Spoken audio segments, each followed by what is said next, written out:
now we are starting the session. I would request all the ice cream manufacturers, please come in this arena. More and more people we need because Mr. D.K. Surana is there today to guide us कि आप लोग किस तरह से अपने brand को, अगर आपको आगे बढ़ाना है, IPO लाना है, एंजल इन्वेस्टमेंट लाना है या फंडिंग लानी है, तो आप किस तरह से अपनी कंपनी को तैयार कर सकते हैं. आई एम श्योर लोग इसको ज़रूर इससे फ़ायदा उठाएंगे. एंड आई एम श्योर जो लोग हमें यूट्यूब पे देख रहे हैं और आगे देखते रहेंगे इस प्रोग्राम को, they will also take the benefit of this very precious session. मैं कई साल से सुराना जी के साथ ही करना चाहता था और मुझे पूरा यकीन है कि हम लोग मिठाई शो में भी इसको हम बड़े अलग अंदाज में करेंगे क्योंकि वो आपका कोर एरिया है. और वैसे तो पैसे का कोई एक एरिया नहीं होता. जब हम एक के दो करते हैं तो पैसा की एक ही भाषा होती है, मुनाफा और नुकसान.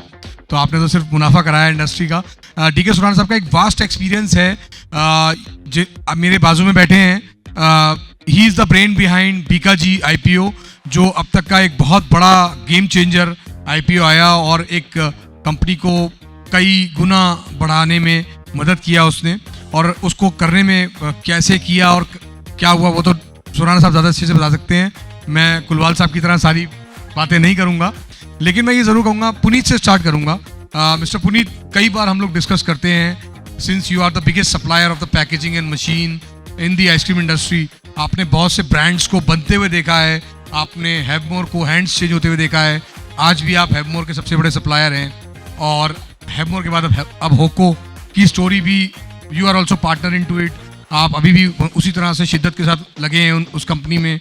हैंगियो के भी बहुत नज़दीक हैं, स्कूप के भी बहुत नज़दीक हैं. आप सारे ब्रांड्स को जानते हैं जो इस जर्नी में इस वक्त इस रास्ते पे हैं, क्योंकि अब स्कूप का भी IPO आने वाला है.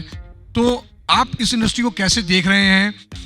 Is it the right time industries taking this अंगड़ाई, और अभी बड़ी अंगड़ाई लेने की ज़रूरत है या हम जल्दी कर रहे हैं?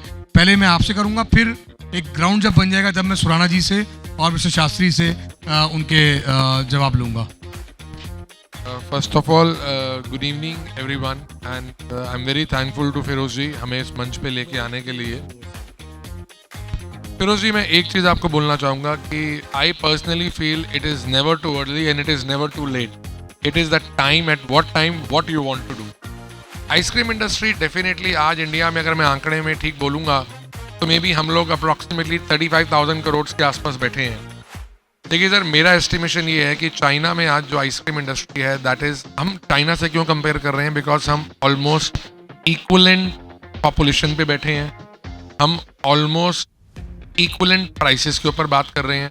चाइना में ये इंडस्ट्री आज तकरीबन 1,20,000 करोड़ के ऊपर है. तो विच मीन्स आज भी इंडिया में हमारे ऊपर करीबन 4 टाइम्स आगे जाने का स्कोप है. Automation now is becoming very reasonable at a very affordable prices. जब आज से पहले जब मैंने हैवमोर के साथ ये जर्नी शुरू करी थी, तो उस वक्त हैवमोर की टर्नओवर अप्रॉक्सीमेटली अबाउट 60 करोड़ थी. एंड इन 7-8 ईयर्स तकरीबन हैवमोर 500 करोड़ के करीब था जब लोटे ने उसे टेक ओवर किया था 5 साल पहले, और आज वो 1,000 करोड़ पे है. This is the figures that I have. I do not know what is the correct figure, but approximately हम इसके ऊपर चलेंगे. आपने और जितने भी ब्रांड्स का नाम लिया, Hoco yes is an exception where they started from zero and in 3 years they are going on 500 crore. Target is also an exceptional. Third year, I believe, right? Third year they are trying. This is the target that their mantra is 500 crores. I should not be speaking, but I think all of us we know. So I personally believe that there is a lot of scope, but yes, the challenges that industry is facing, some people are facing the investment issues, some people they face the logistical problems, different problem at different levels. मगर scope definitely बहुत ज़्यादा है. हम कितनी भी ice cream companies को आज मिल रहे हैं, हर एक का एक यही कहना है कि मेरे पास अवेलेबिलिटी ऑफ रिसोर्सेज की कमी है. अगर मुझे ठीक तरह से गाइडेंस मिले, ठीक तरह से प्रोडक्ट की अवेलेबिलिटी मिले. Market is growing very fast because suburbs के अंदर अब आइसक्रीम एक एसेंशियल प्रोडक्ट बनता जा रहा है. Officially I can not name few names, but yes, आप आने वाले और 6 महीनों के अंदर देखोगे बहुत बड़े जाइंट ग्रुप्स भी आइसक्रीम के अंदर आ रहे हैं because of GST is become a very big game changer. अभी वो सबके लिए एक बहुत बड़ी अट्रैक्शन बन गई है। कहीं ना कहीं गवर्नमेंट भी शायद इसको देख रही है कि अब ये लग्जरी प्रोडक्ट नहीं है। And as far as I know, ice cream comes from a tax of about 40% at one point of time, which is now reduce to 5%। ये अपने आप के अंदर एक बहुत बड़ा बूस्ट है। आज लोग इसको लग्जरी ना मान के इसको एक नेसेसरी फूड मान रहे हैं, इसीलिए गवर्नमेंट इसके ऊपर 5% GST लेके आई है। एंड डेफिनेटली सभी लोगों के एक सहयोग के साथ या सभी लोगों की पावर के साथ एसोसिएशन इसको लेके आई। इसमें सुधीर सर ने एक बहुत बड़ा रोल प्ले करा है एंड फिरोज साहब का भी उसमें बहुत बड़ा रोल रहा है। तो कहीं ना कहीं सर ये एक नया चैप्टर है जो आइसक्रीम इंडस्ट्री के लिए खुल रहा है। And I am 100% sure the growth will be at least 100% in next 5 week. Thank you. या थैंक यू पुनीत। अब मैं सुराना जी से सवाल करूंगा। सुराना साहब, आप लगभग पूरी फूड इंडस्ट्री को बड़े नज़दीक से देखते हैं, आपका फोर्टे फूड इंडस्ट्री में रहा है बहुत ज़्यादा, और आप वैसे तो कई इंडस्ट्रीज़ में आप IPOs कुछ ना कुछ आते ही रहते हैं, लेकिन food industry as a whole और आइसक्रीम इंडस्ट्री एज पर्टिकुलर आप किस तरह से देखते हैं इसका स्कोप बढ़ते हुए आगे, और क्या गाइडेंस आप देंगे? पहले इस पे बताएं, फिर मैं कुछ अगले सवाल आपसे करूँगा। धन्यवाद फिरोज भाई। सबसे पहले तो आपको रियली अप्रिशिएट करता हूँ कि आपने हमें इस मंच पे बुलाया। एंड बड़ा अच्छा लगता है जब इस तरह के अपने नाम हम इस कॉन्फ्रेंस में बोलना रहता है कि भाई प्रैक्टिकली जहाँ आप लोगों को अपना एक नए आयाम पे लेके जा सकते हो। बड़ा अच्छा लगता है क्योंकि आप एंटरप्रेन्योर जर्नी हम भी जर्नी आपके साथ ही करते हैं प्रैक्टिकली, कि किस तरह से हम इंडस्ट्री में नए आयाम खड़े करें। सबसे पहले मैं फूड इसकी बात कर रहा हूँ, आपकी आइसक्रीम की। पुनीत जी ने सही बोला, आइसक्रीम अभी हमारे यहाँ पे मैं ये बोलूँ बिल्कुल भी एक्सप्लोर नहीं हुआ। 30,000 करोड़ का मार्केट है टोटल वर्ल्ड वाइड, रफली अपना 5.5 लाख करोड़ का मार्केट है प्रैक्टिकली। हम वर्ल्ड की रफली 12% पॉपुलेशन है और हमारा हार्डली मार्केट शेयर आइसक्रीम में 3-4% भी मार्केट शेयर नहीं है प्रैक्टिकली। तो आप सोच सकते हैं कितनी बड़ी अपना नाम पोटेंशियल अभी भी हमारे यहाँ पे अवेलेबल है। जहाँ तक अपना स्टैटिक्स की बात करूँ तो रफली अपने का नाम है यहाँ पे न्यूजीलैंड में almost 28 litre ice cream per year खाई जाती है। US में 20 लीटर खाई जाती है पर कैपिटा, पर पर्सन पर ईयर। सेम अपने ना ऑस्ट्रेलिया में ऑलमोस्ट 18 लीटर है। इंडिया में ये हार्डली 1.5 लीटर आ रहा है, 1.5 से 1.6 लीटर पर ईयर पर पर्सन आ रहा है। जबकि वर्ल्ड वाइड ग्लोबल देखो तो रफली ये अपना नाम ऑलमोस्ट 2.75 to 3 लीटर एवरेज है। तो आप सोच सकते हैं कि हमारे लिए कितना बड़ा पोटेंशियल मार्केट अवेलेबल है। और जो ये GST का आपको बूस्ट मिला है प्रैक्टिकली, मैं बोल रहा हूँ आने वाले टाइम में अभी 30,000 करोड़ का मार्केट है आपका साइज, जो टैम बोलते हैं हमारी लैंग्वेज में, मीन्स जो आज की डेट में टोटल मार्केट है उसमें से भी 50% तो आपका ऑर्गेनाइज्ड मार्केट है ओनली। यानी 30,000 में 15,000 भी अभी भी अनऑर्गेनाइज के पास में है। और जो 15,000 ऑर्गेनाइज्ड है उसमें अगर पहले 6-7 प्लेयर्स आप काउंट कर लो तो वो 80% कॉन्ट्रीब्यूट करते हैं। मतलब मैं बोल रहा हूँ, जो पुनीत जी बोल रहे हैं कि बहुत सारे अपने नाम में फैमिली हाउसेज या बहुत सारे ग्रुप्स अभी इस इंडस्ट्री में आ रहे हैं, तो मुझे बिल्कुल भी संदेह नहीं है क्योंकि ऑफिशियली तो नाम नहीं ले सकता हूँ, मालूम आपको भी सारे हैं। हाँ, मैं इसीलिए तो आपकी बात से सहमत हूँ कि आने वाले टाइम में इसमें बहुत सारे फैमिली हाउसेज और बहुत सारे ग्रुप है जो इसमें आएंगे और बहुत सारा कंसोलिडेशन होगा। यानी यहाँ से आप ये मान के चलिए, अगर मैं यहाँ से 7-8 साल की जर्नी देखूँ आपकी आइसक्रीम इंडस्ट्री की, जो आज 30,000 है, करीब करीब ये रफली अपने नाम GST के पहले 14-15% ग्रो कर रही थी और अभी हम एक्सपेक्ट करते हैं कि अगले 7-8 साल ये कैगर ग्रो करेगा रफली 16 से 17%, जिससे ये जो 30,000 का मार्केट है ये आपको 1 लाख करोड़ का मार्केट हो जाएगा ओवर द नेक्स्ट 6 से 7 साल के अंदर। तो 70,000 करोड़, कितना 70,000 करोड़ का नया मार्केट आपकी आइसक्रीम इंडस्ट्री में बनने वाला है। और एक और मैं बात बोलता हूँ, आज 50% जो आपका ऑर्गेनाइज मार्केट है ये कम से कम 70% हो जाएगा। यानी आज 15,000 करोड़ से आप 70,000 करोड़ की करीब अगले 6 से 7 साल के अंदर जर्नी देख सकते हो। तो बेसिकली क्या हो रहा है, ये एडवांटेज किसको मिलेगा? जो एग्जिस्टिंग प्लेयर है उनको तो सबसे पहले एडवांटेज है, लेकिन जो प्लेयर्स आज सोचेगा ना वो अगले 4 साल 5 साल बाद, जो अभी पुनीत जी ने बोला कि वो हैवमोर 1,000 करोड़ रफली हो गया, तो आपको यहाँ से 6-7 साल में कम से कम 8-10 कंपनियां मिलेगी जो 1000 करोड़ रेवेन्यू करेगी। इतनी बड़ी आपके पास में पोटेंशियल है आइसक्रीम इंडस्ट्री के। ये अमूल जो है वो 3,000 3,500 करोड़ टच कर रहा है। हाँ देखिए अमूल का तो अभी टॉप ब्रांड है उसका और जो सेकंड टॉप थर्ड टॉप है उनमें डिफरेंस बहुत बड़ा है, बहुत बड़ा स्कोप है। जो टॉप 4 या टॉप जो बस को छोड़ के टॉप 5 होंगे उनके और अमूल के बीच में 1,000-1,500 करोड़ का फर्क है। देखिए अमूल रफली 38% मार्केट शेयर कैप्चर कर रहा है, 35% से 36%। और सेकंड ब्रांड आपकी है वो है हिंदुस्तान लीवर क्वालिटी वॉल्स की, वो रफली आपके 15% कंट्रीब्यूट करती है। थर्ड परसेंट रफली आपकी 12% कंट्रीब्यूट करती है ये वाडीलाल, 62% 3 ब्रांड कंट्रीब्यूट करती है। तो डेफिनेटली आपके पास में ये माननी चाहिए बहुत बड़ा स्कोप है। आप सही इंडस्ट्री में हो। सबसे पहले तो मैं आपको बहुत बहुत बधाई देता हूँ कि आप जितना प्रोग्रेस करना चाहते हो, जितना आपकी सोच है उससे आप कहीं ज़्यादा मुकाम पा सकते हो। ये तो हुई आइसक्रीम। रमानी साहब आगे बैठिए, आपने मुंह छुपाया, कोई बात नहीं, आगे तो आ जाइए, आपको देखेंगे तो और अच्छा लगेगा सुराना साहब को। नमस्ते, कैसे हो?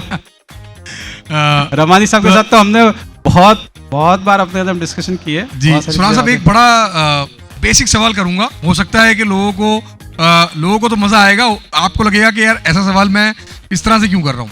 सही टाइम क्या है अपनी कंपनी के अंदर किसी भी बाहरी व्यक्ति को, बाहरी इन्वेस्टमेंट को जगह देने का सही टाइम क्या है? कभी डिस्ट्रेस सेलिंग हो जाती है तो उससे नुकसान हो सकता है। अभी जैसे मेरे बाजू में हैंगियो बैठे हैं, उनके पास भी आऊंगा, इन्होंने एक अच्छे, मैं तो बोलूंगा इनको बहुत अच्छी वैल्यूएशन मिली, 25% इन्होंने शेड आउट किया और 200 करोड़ रुपए का इन्होंने इन्वेस्टमेंट लिया और आगे भी बहुत बड़ा प्लान होगा इनको क्योंकि एक्सपैंड करना है market. What is the right time for any food company, चाहे वो नमकीन हो, मिठाई हो, आइसक्रीम हो, डेयरी हो, बेकरी हो, कुछ भी हो, उसके लिए सही टाइम क्या है कि वो कब उनको सोचा चाहिए कि अब हमें अपने कुछ 10, 20, 25% बेचना चाहिए या जैसे हेममोन ने किया पूरा ही बेच के निकल जाना चाहिए? देखिए इंडिया आने वाले टाइम में अगले 15 से 20 साल की स्टोरी देखो तो रफली अपना 7 से 8% जीडीपी ग्रो करेगा। देखो मैं आपको बता रहा हूँ, चाइना यहाँ से 2000 से लेकर 2020 तक ऑलमोस्ट 7% जीडीपी ग्रो किया। तो आप देखिए चाइना अपना एकदम सेकेंड लार्जेस्ट इकोनॉमी हो गई। चाइना कहाँ बैठा है? हमारा आज के टाइम में जो अगला 20 साल आने वाला वो हम चाइना बनने वाले हैं। प्रैक्टिकली हम ये जो 7 से 8% जो जीडीपी ग्रो करेंगे तो जो चाइना में 20 साल में डेवलपमेंट हुआ वो हमारे इंडिया में अगले 20 साल का डेवलपमेंट है। मतलब जो मोदी जी बोलते हैं अमृतकाल आने वाला है, मैं बोल रहा हूँ अमृतकाल शुरू हो गया। अब आपको कब इस जर्नी में पार्टिसिपेट करना वो आपके ऊपर डिपेंड कर रहा है। तो जो आपका क्वेश्चन था कि आपको कब पैसा रेज करना चाहिए या कब आपका स्टेक डाइल्यूट करना चाहिए, देखिए आपके पास में सबसे पहले ये इंपॉर्टेंट चीज़ है, आपके पास में क्रेजीनेस होना चाहिए कि आपको बिजनेस को बड़ा करना है। आपको भूख होनी चाहिए मेरे हिसाब से, अगर मैं सही से शब्द में बोलूँ कि भूख होनी चाहिए कि बिजनेस को बड़ा करना है। आप बिजनेस प्लान बनाइए, आप उसमें स्ट्रैटेजी बनाइए कि भाई मुझे इतना पैसा डिप्लॉय करवाना है। और अगर वहाँ पे ऐसा लगता है कि आपके इंटरनल रिसोर्सेज कम पड़ रहे हैं, सोच बड़ी रखना। हमेशा धीरू भाई अंबानी जो बोलते थे कि भाई बड़ा सोचो, आपकी सोच बड़ी होनी चाहिए कि भाई चलो मैं आज 50 करोड़ का रेवेन्यू कर रहा हूँ। ऐसा बोलना मुश्किल है कि 50 करोड़ पे करना चाहिए या 500 करोड़ पे करना चाहिए या 2000 करोड़ पे करना चाहिए। ये होती है बिजनेस की नीड। अगर आपके पास में 15%, 20% ग्रो कर रहे हो तो मैं ये मांगे चलता हूँ हर बिजनेस अपने ओन रिसोर्सेज से ही इंटरनल अक्रूवल बोलते हैं उसको हम लोग, उससे आप ग्रो कर सकते हो।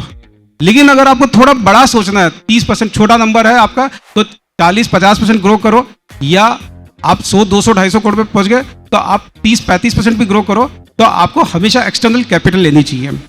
एक्सटर्नल कैपिटल एक चीज समझ के चलिए, खाली पैसा नहीं लेके आता। सब लोग को लगता है अरे पैसे आ गए, ऐसा नहीं है। जब वो पैसा लगाता है ना तो उनके साथ में उनका इंटेलेक्चुअल आती है हमारे पास में।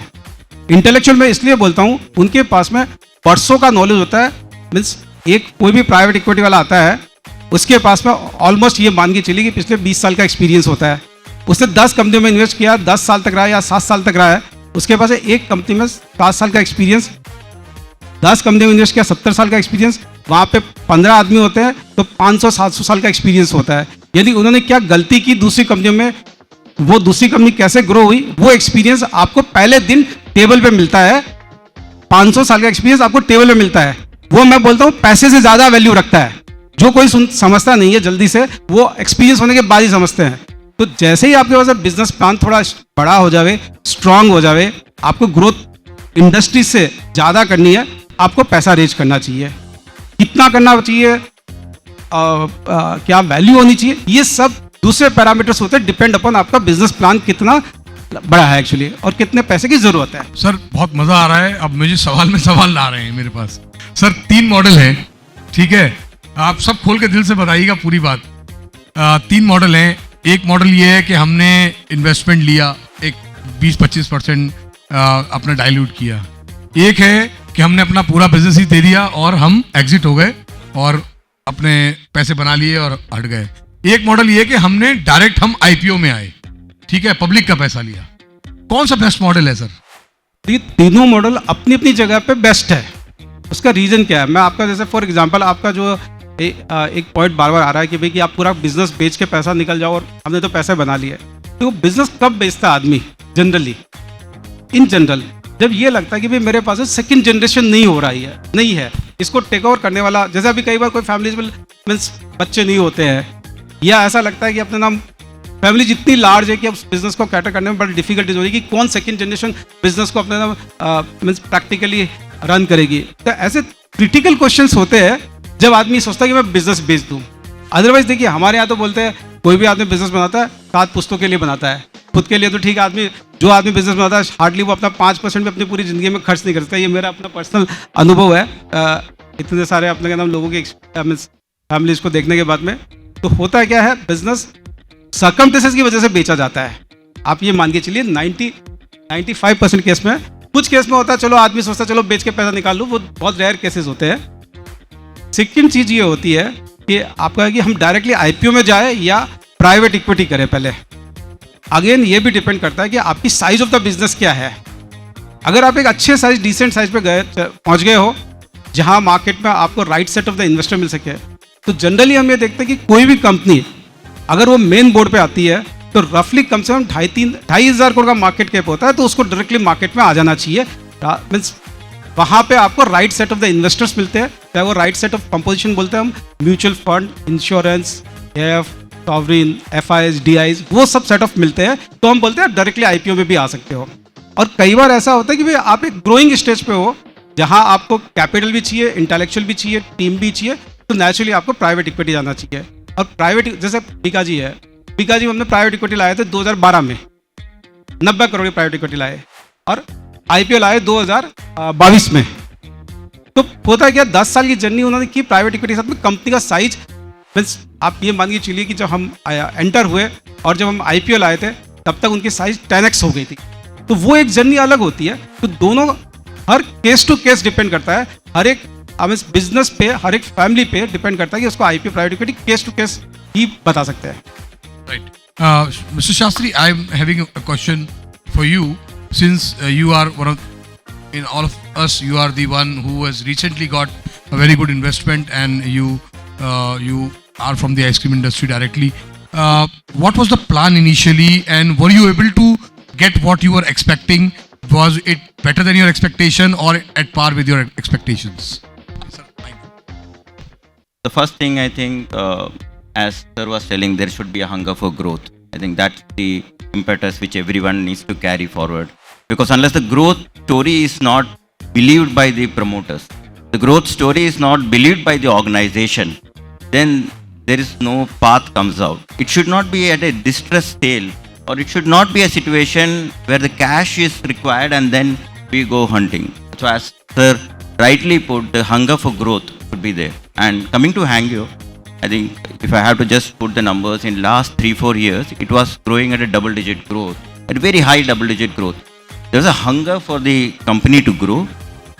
There was a lot of story emerging, whether it is in front of geographical expansion. We are basically a Karnataka-based company. We started growing beyond Karnataka. We started moving to the neighboring states.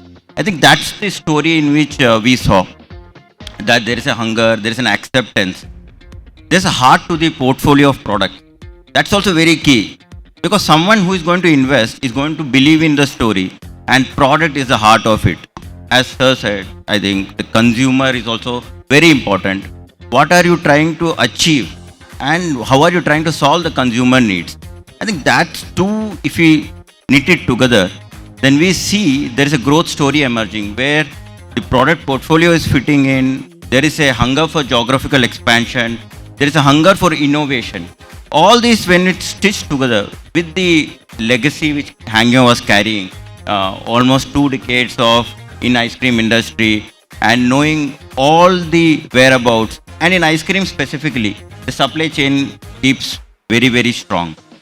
It's not easy, like I would say, because I come from a little background where I've seen other FMCG where food industry, we can actually quicken up the process, or you can, easy learning is there. Ice cream is a very tough business from the cold chain perspective. So having seen this, we saw that there is a requirement for a growth. We saw the potential investors are willing to be part of this story. I would reiterate again that it is the investor who gets into it. He looks at what's the passion the promoters or the business is carrying. If you are able to stitch that passion and see, the investor is very happy to put the money on the table. And that's where I think the Hangyo could potentially seek it. And as sir was saying, that we could also get the intellectual capital. Also, this also helps in improving the governance structure, which is very important. Like from the financial angle, I'm saying that unless the governance structure is there, we are not able to grow. We should ensure that the capital what the company is investing grows, it doesn't degrow. There are also sometimes the tough decision which we have to make, whether a particular geography is growing or not growing, whether the capital allocation for a particular set of portfolio is good or is not yielding the result. That's where they become a sounding board, and we ourselves will come into a situation and we take a right decision. That's where I see that how we have. Puneet, next question is to you. Since I asked this same question in a different way, but let me put another way. You've been traveling, you've been giving and meeting a lot of people, giving services to the people. Do you see the ice cream industry is really thinking there are many more people are coming in this in this arena of joint ventures and investments and IPOs? What is your survey says? Sir, as you correctly said that the question is same, maybe the angle is different. Yes, there are a lot of big groups now, those who are eyeing on ice cream, especially after the GST introduction, and since everybody was saying from last 6 months that ice cream में GST ने revise होना ही होना है, इसलिए आज की date में हर बड़ा ग्रुप आइसक्रीम इंडस्ट्री को एक अलग नजरिए से देख रहा है. And definitely with few more companies getting very good investment, अभी मुझे ऐसा लगता है कि इन्वेस्टर्स की नज़र में आइसक्रीम की इज्जत बहुत बढ़ चुकी है और हर इन्वेस्टर ये देख रहा है कि यस, ये एक साइजेबल इंडस्ट्री है. जो इंडस्ट्री अगर आप ये देखें, मैं आइसक्रीम इंडस्ट्री की अगर बात करूं 2007 या 8 में तो हमारे इंडस्ट्री तकरीबन 1000 से 1200 करोड़ के ऊपर थी. पिछले अगर आप 20 साल में देखो तो इस इंडस्ट्री ने 25 to 30x ग्रो की है. और ये भी अपने आप के अंदर एक बहुत इंपॉर्टेंट रोल प्ले कर रहा है कि जो इंडस्ट्री पिछले प्रिसाइजली 15 साल के अंदर अगर 30x ग्रो करी है, and with some limitations, not some, I would say lot of limitations, आज वो सारी लिमिटेशंस बहुत अलग तरह पे आ चुकी हैं. वो लिमिटेशंस आज वो नहीं रही. If I will say in limitations in the source of road infrastructure, पहले इंडिया से बहुत बेटर हो गया है. आज अगर एक ट्रक ने दिल्ली से बॉम्बे तक ट्रेवल करना है तो वो 24 आवर्स में नॉन स्टॉप पहुंच जाता है. आज से पहले वो पॉसिबल नहीं था. तो कहीं ना कहीं transportation is becoming better. Electricity is playing a very big role. आज हर गांव में, हर शहरों में तो इलेक्ट्रिसिटी बेटर हो ही गई है. Even in rural areas electricity better होती जा रही है और ये आने वाले टाइम में और बेटर होती जाएगी. तो ये चीज़ें बहुत बड़ा रोल प्ले कर रही हैं. रेफ्रिजरेटर्स या डीप फ्रीजर्स आज से पहले हर घर में नहीं थे, but if you see the sale of refrigerators in every city it is increasing. लोगों के घर में आज आइसक्रीम स्टोरेज की स्पेस है जो पहले नहीं थी. इन सारी चीज़ों को अगर आप इवेलुएट करोगे तो आप देखोगे ये सारे फैक्टर्स बहुत फेवरेबल हो रहे हैं कि इंडस्ट्री को आगे बढ़ने के लिए प्लेटफॉर्म बढ़ रहा है. आज हम कहते हैं साहब मैं आइसक्रीम लेके जाऊंगा, मगर घर ले जाके कैसे खाऊंगा, कहीं जाके स्टोर करूंगा, रेफ्रिजरेटर में रखूंगा. मेरे घर में रेफ्रिजरेटर ही नहीं है तो मैं वो कैसे स्टोर करूंगा. अब अगर रेफ्रिजरेटर है तो मैं उसको भरूंगा. तो ये सारे फैक्टर आप इवेलुएट करो, ये बहुत ज़्यादा ऐसे हो रहे हैं. Okay, we are only talking about ice cream, मगर आज आप डेयरी के प्रोडक्ट्स देखो, to name a few, lassi, to name a few yogurt. आज से पहले लोग ग्रीक योगर्ट को, लोगों के पास उसकी स्पेस ही नहीं थी, मालूम ही नहीं था कि ग्रीक योगर्ट क्या है। आज आप देखो Greek yogurts, to name a few like Epigamia, अलग से एक ब्रांड आया और वो ब्रांड कैसे 100 करोड़ को पार कर गया 3 साल के अंदर। Is also a case study, it is also an example. And other than जैसे आई एम नॉट अगेंस्ट मिठाई और नमकीन, मगर जैसे हम कहें मिठाई में ऑटोमेशन नहीं है, आइसक्रीम में आज इतनी ऑटोमेशन अवेलेबल है कि आप हर लिहाज पे ऑटोमेशन कर सकते हो, आप किसी भी कैपेसिटी को प्रोड्यूस कर सकते हो। आपको ऐसा नहीं चाहिए कि साहब अब वो टाइम चला गया कि मुझे एक पर्टिकुलर लेबर चाहिए या एक पर्टिकुलर, जैसे मिठाई में देखते हैं, आप हर जगह देखते हो कि हर आदमी कहता है कारीगर्स की शॉर्टेज है, मगर आइसक्रीम में ऐसा नहीं है। हम शेल्फ लाइफ, 1 साल की शेल्फ लाइफ को बहुत इजीली अचीव कर लेते हैं। तो ये सारे फैक्टर्स बहुत बड़ा रोल प्ले करेंगे आने वाले फ्यूचर को लिखने के लिए। जैसे सुराना साहब ने कहा कि आइसक्रीम इंडस्ट्री अगले 5 साल में 1 लाख करोड़ को टच करेगी। आई 100% एग्री फ्रॉम हिम, क्योंकि आज से 7 साल पहले चाइना में आई आइसक्रीम इंडस्ट्री 70,000 करोड़ पे थी, जब इंडिया में ये आइसक्रीम इंडस्ट्री 12,000 करोड़ पे थी। तो सिमिलर फैक्टर मुझे लगता है कि अगर चाइना में वो चीज़ 7 साल में ग्रोथ हुई है, तो इंडिया में भी कहीं ना कहीं 5 से 7 साल के अंदर हम उन टारगेट्स को अचीव कर लेंगे। तो definitely there is no boundaries for next 5 years for ice cream industry. हम जहां तक सोच सकते हैं वहां तक अपने गोल को सेट कर सकते हैं। एक चीज़ और सुराना साहब आपसे मैं निकलवाना चाहता हूँ, जो कि आपने बहुत मास्टरी की है उसके अंदर, क्योंकि शुरुआत आपने वैसे ही की थी। हल्दीराम ने जब आकाश नमकीन को लिया, और जब आकाश नमकीन को लिया तो उन्होंने शायद 90% शेयर उनका ले लिया और 10% उनको रखा मैनेज करने के लिए।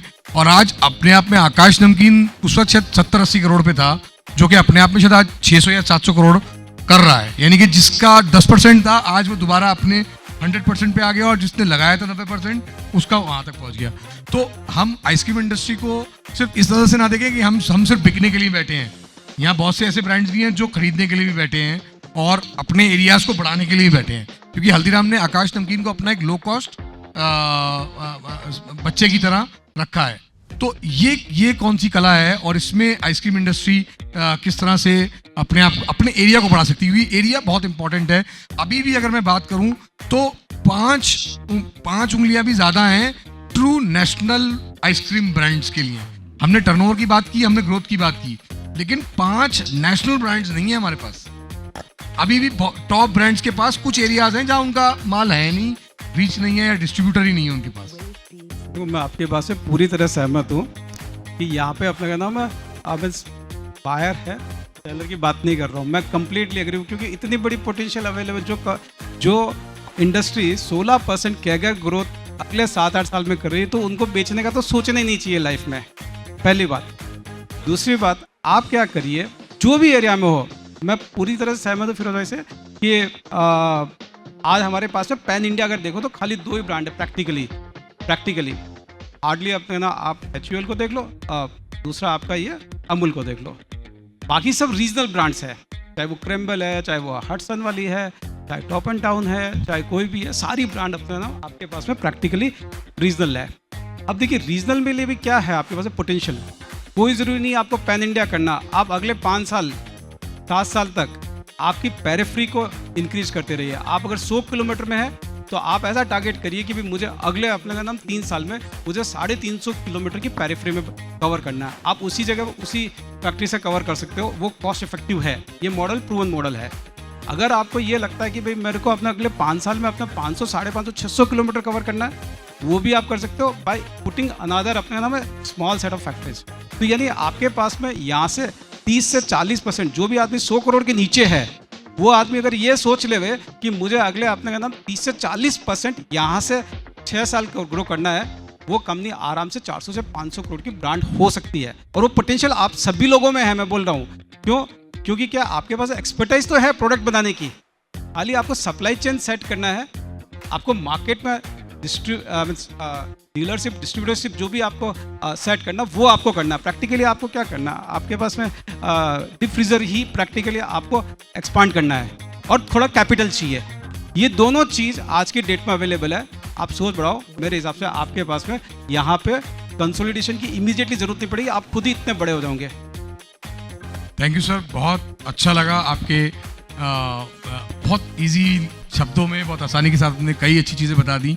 और मैं चाहूँगा कि जो रिश्ता आपने मिठाई नमकीन इंडस्ट्री के साथ अपना कायम किया है, आगे हमारी आइसक्रीम इंडस्ट्री के साथ भी आप कायम कीजिए। मैं, पुनीत, सुधीर भाई, हम लोग सब आपको मदद करेंगे ज़्यादा से ज़्यादा लोगों से मिलने में और उनको ट्रेन करने में। हम लोग डेफिनेटली कुछ केस स्टडीज़ आपके सामने लाएंगे जिनको आप अपने संरक्षण में लीजिए और हेल्प कीजिए आगे ग्रो करने के लिए। इन्हीं शब्दों के साथ मैं आपको बहुत बहुत शुक्रिया कहूँगा। बाकी पैनलिस्ट का भी मैं शुक्रिया कहूँगा। शास्त्री साहब, for you and Puneet, both of you really helped us to reach to some conclusion. I am sure हमने लगभग सारे क्वेश्चंस लिए हैं, और क्योंकि टाइम की कमी है और हमें अपने डिस्कशन को शॉर्ट एंड क्रिस्प रखना है, सब कुछ अगर हाथ बजा देंगे तो फिर लोग शायद कुछ दिन बाद हमें भूल जाएंगे, तो उनको याद रखने के लिए भी ज़रूरी है। सुराना साहब का कॉन्टैक्ट आप मिल सकते हैं उनसे, और किसी को चाहिए तो you can always ask me also. I will definitely love to share his number. Thank you so much, and really honored that you came today all the way from Mumbai, even in this rain, torrential rain. You were able to manage on time. बहुत अच्छा लगा, और यही आपका प्यार है कि एक आवाज़ पे आप आ गए। हमने शायद आपको गाड़ी भी नहीं भेजी लेने के लिए, and I saw you here, क्योंकि मुझे वो ट्रस्ट है और उतना ट्रस्ट आप मेरे पर करते हैं कि हम लोग एक परिवार को बिलोंग करते हैं, जो एक हमारी बड़ी छतरी है हल्दीराम की, हम सब उसके नीचे हैं। तो thank you so much for your availability, mister Shastri, for you also. We wish you that you get better results in the first year of the investment, and you get better valuations in future. Puneet, for you also, you've been a supplier, but you have been a very big supporter of ice cream industry, and our journey has been there in all these years together. तो I wish हम लोग इस तरह से आगे industry को support करते रहें। You are at that end and I'm at this end. Thank you so much, Puneet. Thank you, Feroz भाई। तो आप लोगों का बहुत बहुत शुक्रिया ऑडियंस का। मुझे पूरी उम्मीद है कि आप लोग को काफ़ी इन्फॉर्मेशन मिली होगी, and I am sure this particular program video is going to be a big hit. I will share the link with all those जिन्होंने ये अटेंड नहीं किया है, और सुराना साहब को भी भेज दूंगा। कुछ आगे आप अपने दोस्तों को भेज सकते हैं उसको। Thank you so much.